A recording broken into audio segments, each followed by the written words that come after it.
Hello, everyone. JDev, creator of the JDev Entertainment Network, has returned once again to give you precisely what you want, which of course would be more of me, because somehow, some way, I am still in such high demand, and quite frankly, I'm all you're going to need, especially with the coronavirus pandemic, giving everybody my official rankings of all the Scream movies in order from least favorite to favorite. And keep in mind, I do like them all. But before I do my ranking, it's very important. If you have not watched all the Scream movies yet, then I highly suggest that you stop watching this video to stay away from any potential spoilers. And I will be spoiling things. So don't watch if you haven't watched all four of them yet. And for the rest of you, a few things I need you to do for me. It won't take you long at all. If you like the Scream movies and you're a fan of the Scream series, go ahead and smash that like button. You can share this video with anybody that likes the Scream movies, so go ahead and share. Share away. Leave me a comment in the comment section with your thoughts, your rankings of all the Scream movies, any potential plots that you have for the upcoming Scream movie that comes out in 2021, or anything Scream related. And last but certainly not least, go ahead and hit that sub button, subscribe to the channel, join the team, show your support, be a part of something special. All those things help out the channel and it's greatly appreciated. Even if you just do one of those things, it certainly goes a long way. So what I'm going to do is I'm going to give you the score I gave of each movie, and then I'm going to give you guys the movie. So let's start this off, and I'll give you kind of my reason why I ranked it where I ranked it. Coming in at fourth place with a score of 7.4 out of 10, Scream 3.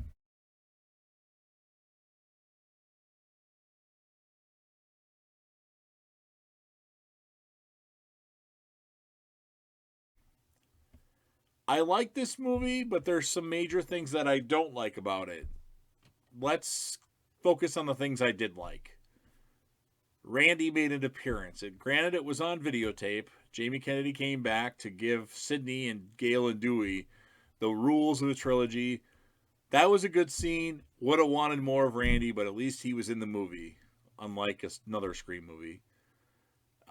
Sidney was good in this movie. This was like the movie where Sidney was like major badass, and the final act I thought was really good and really entertaining, and it made for a good ending of the movie, especially the part when, spoiler alert, Roman Bridger, director and brother, shoots Sidney, and we're led to believe that Sidney's dead. So that was good. Let's just kind of go all over the place. So the supporting characters in this movie, with a few exceptions, kind of sucked. Good was Mark Kincaid, played by Patrick Dempsey. He was all right. His partner, I don't remember his name, but he's like, there's been two murders now, 12 more, or 10 more, and we can make a calendar. That he was all right too, but he was barely in the movie. Sarah Darling, played by Jenny McCarthy, again barely in the movie, but she was entertaining for the parts that she was in the movie. Now, the characters that were terrible, most of the people that were in the Stab movie were terrible. So, right off the bat, Jennifer Jolie, who was played by Parker Posey, the Gale Weathers of the Stab movies, she was all right, but she was annoying. Uh, Tyson, I don't even know the character's last name, played by Dion Richmond, he was just pointless, annoying, and his character kind of sucked when he was in the final act getting chased by the killer and he ran away and he's like, "Police, help!" He was funny though at times because when he was also running, he's like, "Oh, you motherfucker!" But all in all, his character was weak and didn't have much development. These characters didn't have any development. They were all idiots. The chick that had won the Sydney contest, it was I believe Angelina Tyler, played by Emily Mortimer. She was awful. She was apparently supposed to be the killer. My nose is itching for some reason. She was supposed to be one of the killers at one point, and actually, the original killer for Scream 3 on Kevin Williamson's script, which was thrown out the door once Columbine hit, was supposed to be Stu, Matthew Lillard, coming back. It's the only Scream movie he's actually not in. He was in Scream 2 and Scream 4 as background characters that you didn't see the face. Most of you don't know that. But those are just some of the things. I like the cameos in the movie. Carrie Fisher, Jay and Silent Bob, played by Jason Mewes and Kevin Smith. That was good. Again, I said Sydney was awesome in this. Kincaid was awesome. Dewey and Gale, yeah. Sarah Donnelly, great. Randy coming back was good. Okay, one of the major flaws in this movie, they're walking through the studio area, and all of a sudden a chick comes out and said, guys, you have to check this out. So Randy's sister just happens to know that Dewey, Gale, and Sydney are going to be walking by at a certain time, and she just happens to know that to show them Randy's video. I'm sorry, that really annoyed me. I did like the opening scene in this movie with Liev Schreiber and Kelly Rutherford, Cotton Weary, and Christine. That was all right.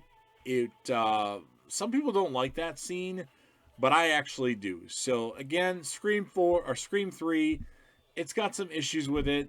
I'm not really happy with all of them. I'll give it a 7.4 out of 10. Coming in at number 3, because there's only 4 movies. Third place would be, with a score of 9.1 out of 10, Scream 4.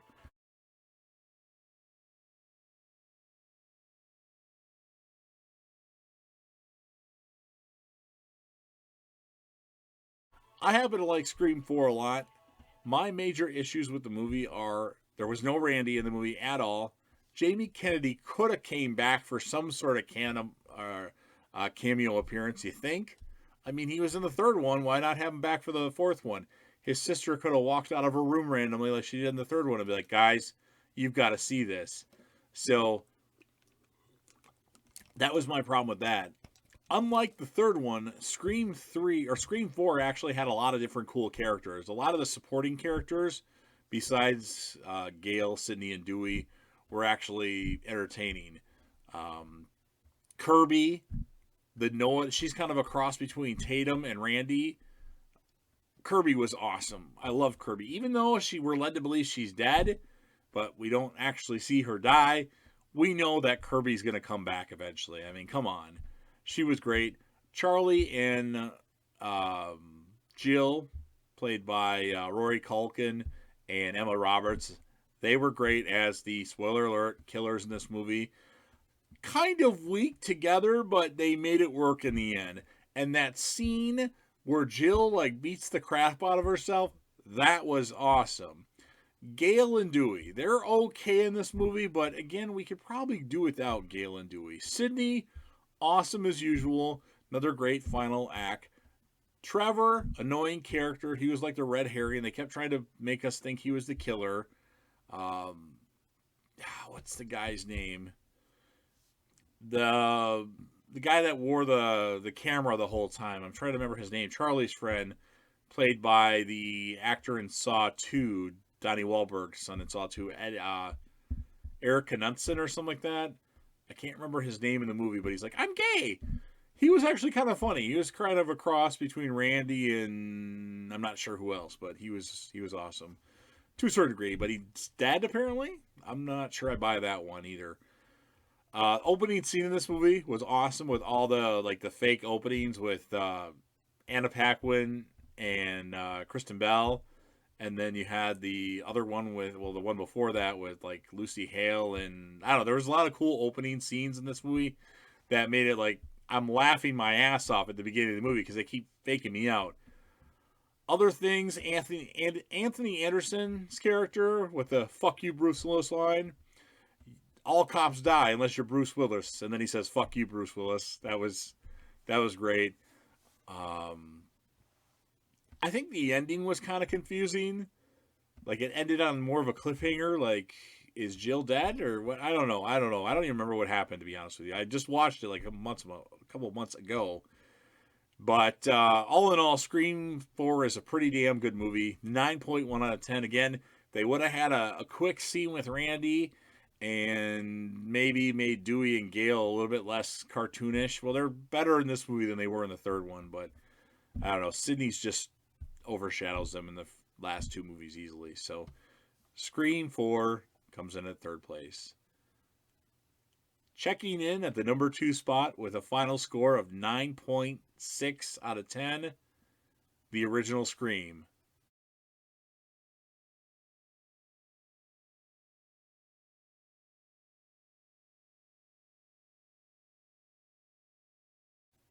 Yes, you heard me right. The original Scream. As much as this movie is so epic, I have some minor flaws with it, and it's just not as exciting as Scream 2. Movie's great all the way through. The opening scene is awesome with Drew Barrymore. That's great. The characters are great.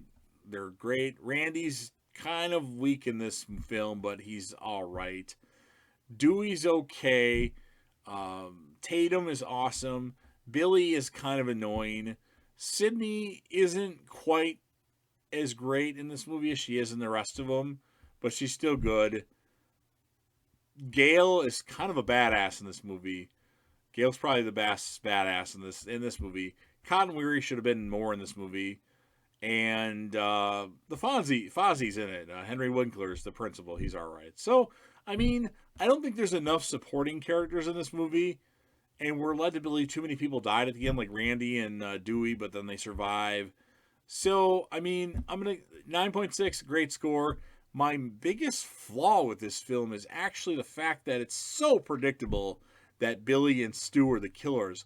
With that said, they're hilarious as shit together. And the scene where Stu's on the phone saying, "What made you do it? What are you going to do?" He's like, "Peer pressure. My mom and dad are going to be so mad at me." They're great. And I hope Matthew Lillard returns for an upcoming Scream movie that he's actually credited with, because he's actually in Scream 2 and Scream 4 as background characters that you don't actually see their face. So keep that in mind. So you already know what number one is. Number one with the score of 10 out of 10, Scream 2.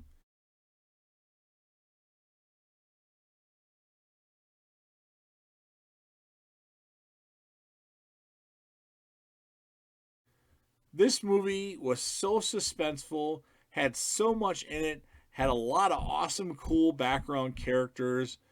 It was just a fun ride. A lot of people don't like Scream 2. I happen to love this movie a lot.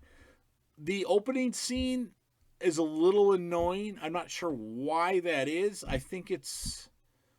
don't know, it seems a little far fetched to me that they could pull, like, Phil, played by Omar Epps, going in the bathroom and the killer knows that he's going to go in that stall. Stuff like that bothered me a little bit. But, I mean, the extra characters in the movie are just awesome. Like, CC Cooper, played by Sarah Michelle Gellar. She's great. You got Josh Jackson in there. We didn't even find out his name. He's uncredited with the movie. The drama teacher, who didn't even have that much time in this, he's all right. Although I didn't like the drama scenes that much with her in the play. That was kind of annoying. The sisters, Sister Lois and Sister Murphy, played by Rebecca Gayheart and Portia de Rossi, they were all right. Sid's roommate, Hallie, she was pretty good too. The killer, Mickey, the freaky Tarantino film student, played by Timothy Olyphant, loved him. The other killer, Debbie Salt, played by Laurie Metcalf, aka Mrs. Loomis. She was great, a little hyper at times, but I love that. Like, okay, the reason why Mickey's doing the killings is gonna blame the movies thing is kind of stupid, which Mrs. Loomis says.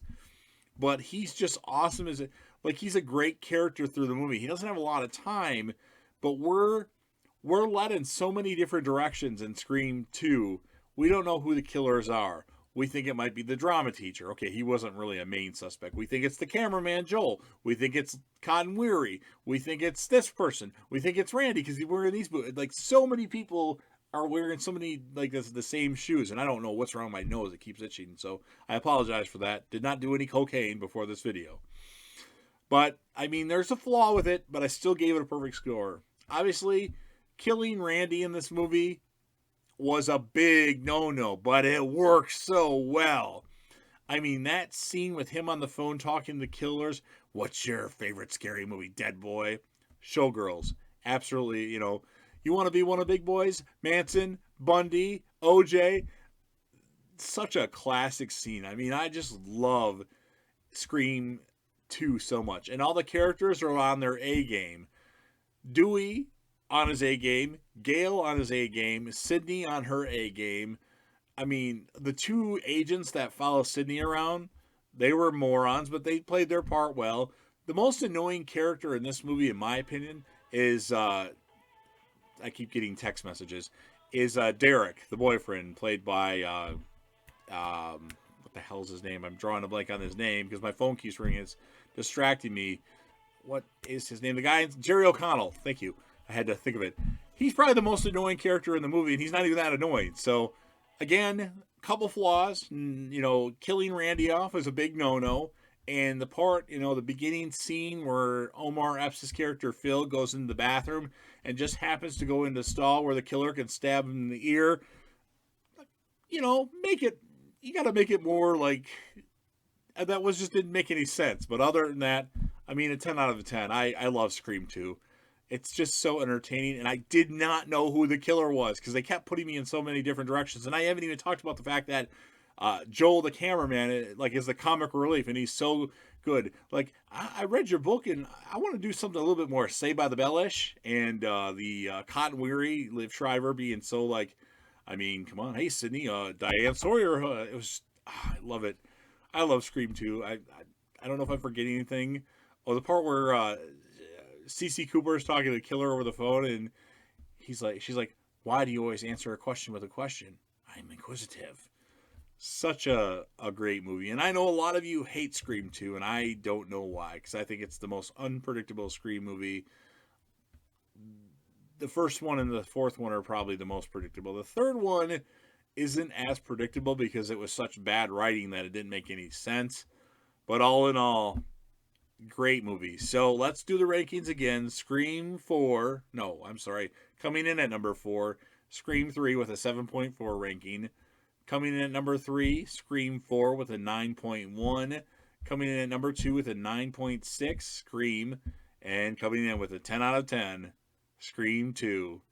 And that's my opinion. I've told you the reasons why I gave the rankings that I did. Now it's time to hear from you. So make sure you leave that comment with your thoughts, your rankings, your favorite Scream movies in order, your potential things that could happen in the new Scream movie. Smash that like button. Make sure you hit that sub button, subscribe to the channel, be a part of something special. And of course, you know that J-Dev will return.